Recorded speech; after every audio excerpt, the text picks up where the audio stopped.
কেন নিষিদ্ধ করতে হবে? তারা গণহত্যা করছে। কতগুলো গণহত্যা করছে? হ্যাঁ, কেউ বলে 800, কেউ বলে 1400, যাই হোক 1000 বা 1500 হতেই। আমরা কোনো সময় আওয়ামী লীগের অপকর্মের সমর্থক ছিলাম না। আওয়ামী লীগের বিরুদ্ধে সবচেয়ে বেশি সমালোচনা থেকে আমি করেছি, আমার দল থেকে, এবং আমি সর্বোচ্চ সব জায়গায়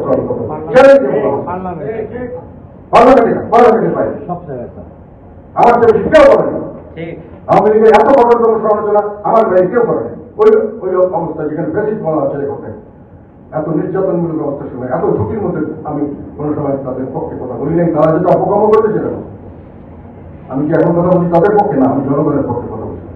আওয়ামী লীগ একটা বড় পার্টি, এটাকে বাদ দিলে দেশের একটা ইলেকশন ব্যবস্থার যে একটা ব্যালেন্স বলে, ভারসাম্য থাকবে না, একতরফা ইলেকশন বলে। সবাই আসলে আওয়ামী লীগ থাকলো, বিএনপি থাকলো, প্রতিদ্বন্দ্বিতা হবে এবং কেউ ইচ্ছাকৃত ভাবে জোর করে ভোট কেন্দ্র দখল করতে পারবে না, যেটা আওয়ামী লীগ গতবার করছে। বিএনপিকে আনে নাই, জামাতকে বাদ দিতে একতরফা করে যা ইচ্ছা করতে পারছে। আমরা ঠেকাতে পাইনি, চেষ্টা করছি আমরা কি করতে পারি। আমি সেই জন্য বলছি, দেশে একটা সুষ্ঠু নির্বাচন ছাড়া দেশের শান্তি আসবে না। প্রথম বৈধতা দিতে হবে সরকারকে, সুষ্ঠু নির্বাচন। তারপরে দেশের মানুষের মধ্যে শান্তি স্থাপন করতে হবে, সবার মধ্যে একতা রাখতে হবে। তারা দেশকে ভাগ করেছে, এখন আরো বড়ভাবে ভাগ করার চেষ্টা করছে। আজকে হঠাৎ করে আওয়ামী লীগকে নিষিদ্ধ করতে হবে। কেন কেন নিষিদ্ধ করতে হবে? তারা গণহত্যা করছে। কতগুলো গণহত্যা করছে? হ্যাঁ, কেউ বলে 800, কেউ বলে 1400, যাই হোক 1000 বা 1500 হতেই। এটার মধ্যে কে কতটুকু মেরেছে, শেখ হাসিনা বা তাদের আওয়ামী লীগের সরকার কতটুকু মেরেছে, আর বাকি কি হয়েছে এটা নিয়েও সন্দেহ। যাই হোক 1000 থেকে 1500 লোককে গণহত্যা করার জন্য আওয়ামী লীগকে নিষিদ্ধ করতে হবে। আমাদের কথা এখনো বলে নাই নিষিদ্ধের কথা, মানে আমাদেরকে দোষক হিসেবে আমাদের নিষিদ্ধ করার কথাটা এখন তারা উজ্জ্বল আছে।